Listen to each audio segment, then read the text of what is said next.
Okay, welcome everybody. My name is Jeff Green, president of Green Team Realty, and welcome to the November 2019 housing market update. Let's jump right into some stats. So interesting. In my mind, what I'm saying to myself is I'm looking for the bump locally. I'm looking for the bump because it looks like nationally we had it. And what I mean by that is when you take a look at the light blue versus the dark, 18 versus 19, you'll see that we were down on a year-over-year basis each month. And if you were to look back at 2018 versus 17, you would have seen a lot of similarity there too. There were a lot of months that were down year over year. But then suddenly you start to see things change a little bit here. July, August, September, 3 months in a row, we're up. So it almost seems as if we got a little bit of a bounce nationally in terms of the housing market and how many units are being sold. We're gonna, check out some more localized numbers in a little bit, but it looks like, things are kind of maybe stabilizing from the little bit of a downturn that we had there. Maybe things will actually go up. It's going to be interesting to see what happens, I should say. So here's another look, at each state and kind of what the forecasts are in terms of price appreciation. The dark blue being the strongest projections, which states, are going to appreciate at the highest level. And then, the less light blue, I guess you would call it, just behind that. So where we are here regionally, still very good price appreciation projection over the next year or so. This is still really the problem. We were just talking the panel here before we went live on the webinar about how few homes there are in this sweet spot of the market. We'll talk a little bit about that when we get to the panel. But needless to say, you can see that the housing supply year over year is tight at best. So, getting better, I guess. So perhaps that'll fuel the market, but needless to say, it's still tight. And here's what we're looking at in terms of price appreciation going forward, and some of the various, thought leaders in the industry and people that put out stats and whatnot, what they think. And pretty much everybody is projecting at least a 2 to 3% price appreciation going forward in 2020. So I don't think anybody thinks that this housing market is going to fall apart in any way, shape, or form. Mortgage rates, looks like, the projections beyond where we are right now are staying similar. It doesn't look like they're really projecting up or down. It seems like they're just kind of kicking the can on where they think the rates are going to be headed. So here we go, a little bit more local. You can see that this is, what I consider the mother's milk of all the analytics out there for the housing market, which is the number of units that sell. And you can see the green line is 2019. I mean, it's pretty much been down year over year. 18 was the red line. We only bounced above 18 here in Orange County 3 times all year out of the first 10 months that we have numbers here for. But the thing about it is it's still a very high historic level, right? It's been a decrease year over year, but it's still a very high historic level. So again, a very strong market still. Average sales price, we're seeing things in Orange County, pretty strong. Again, when you look at the variance between 19 and the previous bunch down here, it's pretty significant. If you just focus on year over year, it looks like kind of like a mixed bag, but again, historically, a very strong pricing market as far as average price goes. Asked to sold ratio, this is the ratio between the last asking price and the sold price of the home. So still very strong, so the higher the line, the closer to 100%. That means sellers are having to negotiate less and less off their asking price. So still, again, a historically very high point, but nonetheless, it looks like it is cooling off just a little bit here this year as opposed to last. Days on market, again, the green line here is pretty much lower, although we did see these lines intersect. We haven't seen intersecting lines in quite a long time. So that actually happened last month. So again, a little bit of a sign of things cooling off. Now, in Sussex County in New Jersey, a similar story, right? It's kind of like a mixed bag. The green line, the current year line, is bouncing a little bit up and down versus 18, but also you see 17 numbers in here as well, where you didn't see that in Orange County. Average price, still a pretty strong pricing market. You can see that price is about as good as it's been in about 6 years in Sussex County. So if you're a seller, probably not a bad time to think about unloading the house if that's in your view. Asked to sold ratio, again, the ratio between the last asking price and the sold price, still very strong. It's a good number. It's not a terrible thing. I mean, if you're a seller, would you rather have to negotiate 2.5 points off your price or almost 6 points, right? That was the difference between, 2014, 15, 16. Those were tough markets. I remember those very clearly. Those were not easy years to get deals done, and these numbers show it. So days on market, again, Sussex County, we didn't see any intersecting lines down here for Sussex County, but we've seen some close variances. It's tightening up a bit. So we'll see where that heads. All right, so some housekeeping, then we're going to get to the panel. Our next housing market update is going to be Tuesday, December 17th at 2 p.m. Remember, you can always stay informed or sign up to keep in touch and get the invites at greenteamrealty.com/HMU. And a special thanks to Really, the real estate referral community, our sponsor for the housing market update. Really is where professionals who serve the real estate industry connect, communicate, and securely exchange referrals with speed and ease. Thanks for being our sponsor there, fellas. All right, so let's introduce our panel and let's hear what they have to say. Karen Gonen, I see you first. So Karen, just give us a wave. Karen is from Green Team New Jersey Realty. She is one of our finest agents in the whole marketplace in New Jersey.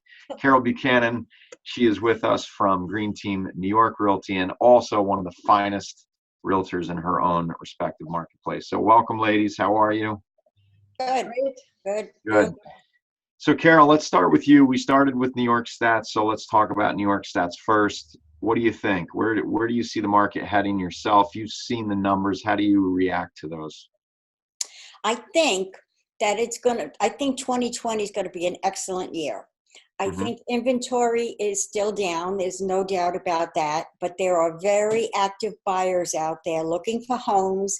They're just waiting for a nice home and the price range that they can afford, and they will jump on it right away. Inventory is down. That remains to be a bit of an issue. But I think, as more homes start coming on the market, I think 2020 is going to be a fabulous year.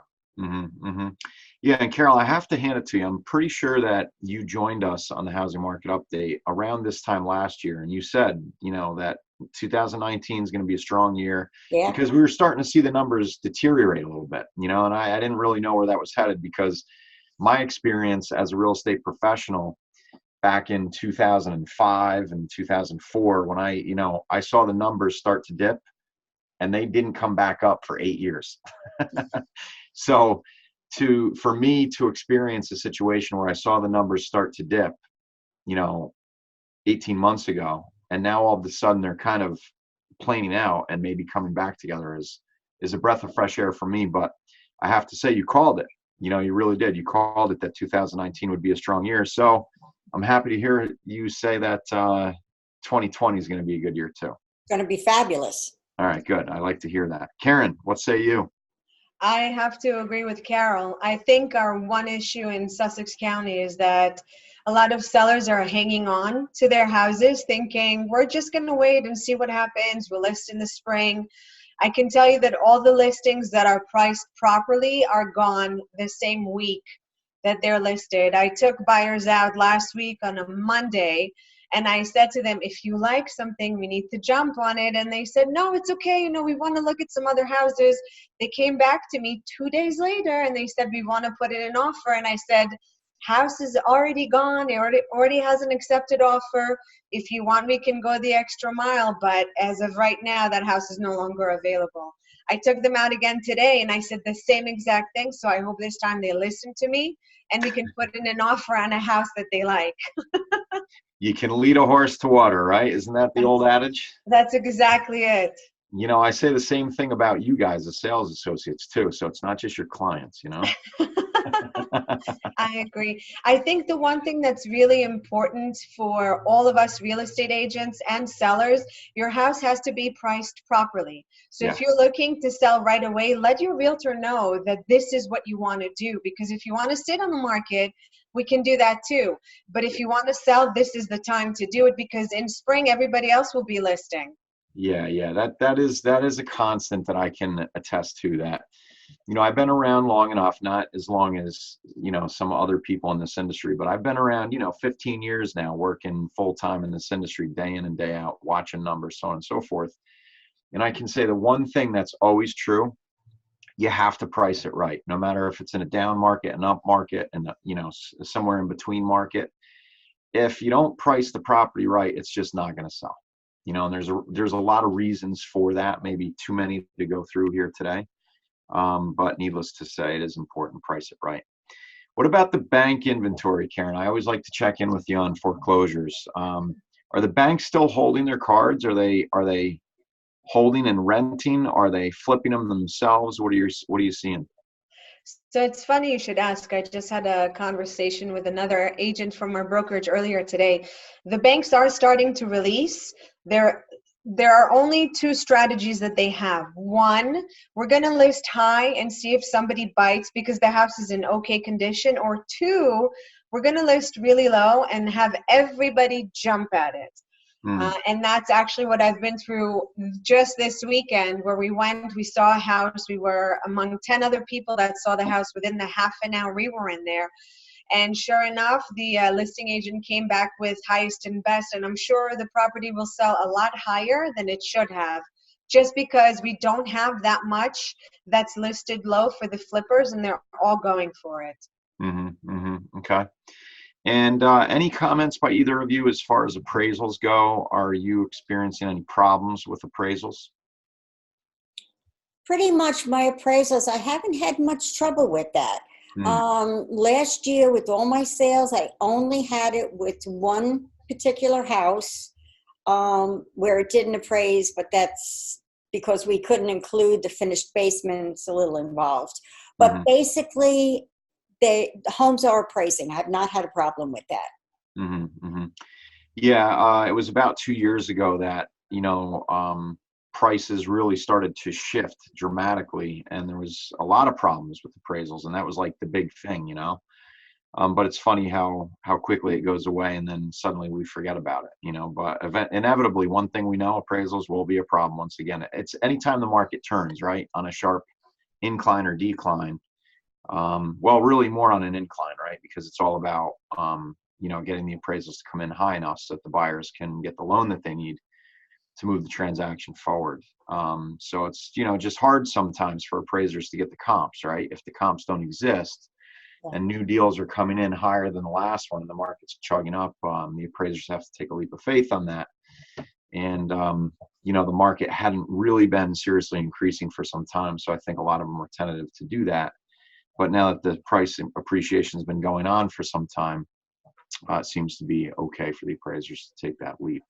Right. One thing that I found out with the appraisers is I'm always there at appraisals. Yeah. And I always have comps that I give to my clients at the time when we put the offer in. But the other thing I do is I tell the appraiser everything that's inside the house that they may not see, whether it's foam insulation that I know of, or updated electric, or something in the basement, or whole house generator. I do all of that stuff because I know for them, they add a dollar amount to that. And thankfully, that's been helping all of the appraisals come in at the correct price. Yeah, that's good. That's what you should be doing. Good job, Karen. Thank you, Jeff. All right. Well, one other thing that I wanted to point out, and we're going to maybe have some actual charts for you on this next month. It's really surprising to see the lack of inventory in the sweet spot, right? So, the middle of the range as far as prices go, so on and so forth. I think our marketing director, Melissa, who puts all the numbers together for us, was saying that somewhere only around 6% of the inventory is in the sweet spot of the market. Whereas when you go much higher up the level, there's a lot more, and more significantly, even down the line in terms of, very inexpensive homes, maybe homes that need lots of work, so on and so forth. So it's interesting, right? And I've always thought that as time rolls on, more and more, we're getting away from societies where a one income earner is common, right? I mean, most households are two income earners now, right? Mom and pop are both working. So they don't have time to do the renovations. They don't want to be bothered with it, right? So the house has got to be well located. It's got to be in good condition. Otherwise, people just really don't want much to do with it. Would you agree? You too? I absolutely agree. It's like with anything, looks matter. And when you go up to a home and it's very nicely landscaped, it's well maintained, people just jump on that. That's what they want because, like you say, they are so busy. They have such busy lives. They just want to buy a nice home that they can put their touches to, their finishing touches to, but something that's not overwhelming for them. Yeah, and it's interesting because it's a pretty well-known fact that is the case, and there's some interesting business models popping up around the country where companies are actually financing the renovations to help the sellers get out and maximize their value of the home. And they're actually not just providing the financing, but actually doing the design, the build, the financing, the whole thing. So it's going to be interesting to see. I mean, these are newer business models that are just starting out in, more dense metropolitan areas than what we have where we operate. But things like that are happening because there's a real value to it. I mean, it's some people just are not going to buy the home unless it's in good shape and it's finished. So if you're a seller that, you don't have the time or you don't have the money, that sort of thing, to get it done. So you're kind of like stuck in this position. But I also think that that's one of the great things that, we kind of keep it broker agnostic here on the housing market update. But I will say this, I have a lot of agents in our office, in our agencies, that go out of their way to really assist with that process of helping sellers get the place together, get it renovated. I mean, I know, Karen, we've had stories about you've literally rolled up your sleeves and like cleaned up the yard, and did what you had to do to kind of get it over the hump and get it out the door. Now, I'm not saying that Karen's going to go out there and do that for everybody because she's not going to, and she doesn't have that kind of time. But it's a willingness to succeed, right? We just want to make it happen. We want to have a good result for our clients, and sometimes you have to do what you have to do. And I'll give credit to a lot of realtors out in the marketplace. It's not just Green Team. Right, there's a lot of hardworking realtors that really go out of their way, to make that happen. Absolutely. Didn't know if you wanted to throw anything else in there. That's why I had that uncharacteristically long pause. That was kind of awkward. All right. Well, a lot of realtors go above and beyond. Yeah. It's true. It's true, and it's a testimony to our industry. Yeah. There's a lot of great realtors out there, and they deserve a lot of accolades. This is not an easy business, and it takes a lot of time. So I always say we are the grease on the wheels of the housing industry. Without it, people wouldn't be getting as much money for their homes. They wouldn't be able to make these moves that they do. You need the grease to keep the wheels turning. That's us.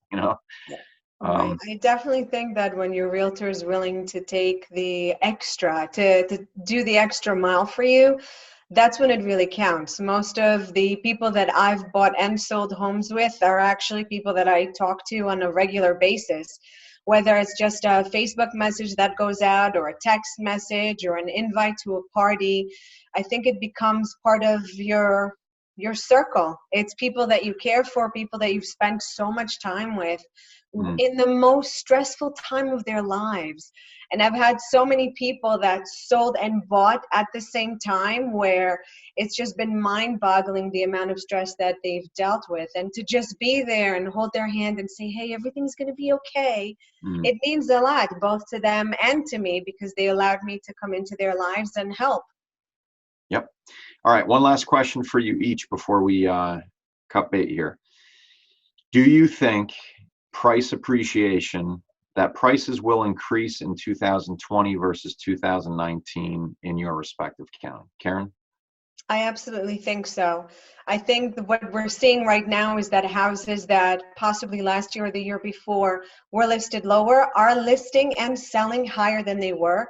And I'm pretty sure that trend will continue into 2020. Carol? I definitely agree. I definitely think the values are still going up. No doubt about it.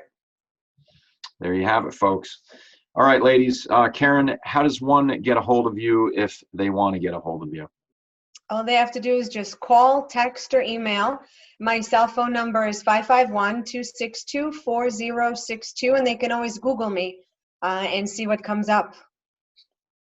Hopefully only good things. Only good things. All right, Carolyn, how would one get a hold of you if someone wanted to call So you? they can call me, text me, 845-705-9162, or my email is carolbuchanan97@gmail.com. All right, sounds great. Thank you both for being here. Melissa, thanks for putting it together. We'll see everybody next month on the 17th of December at 2 p.m. Take care. Great. Thank you. Bye, everybody. Bye-bye.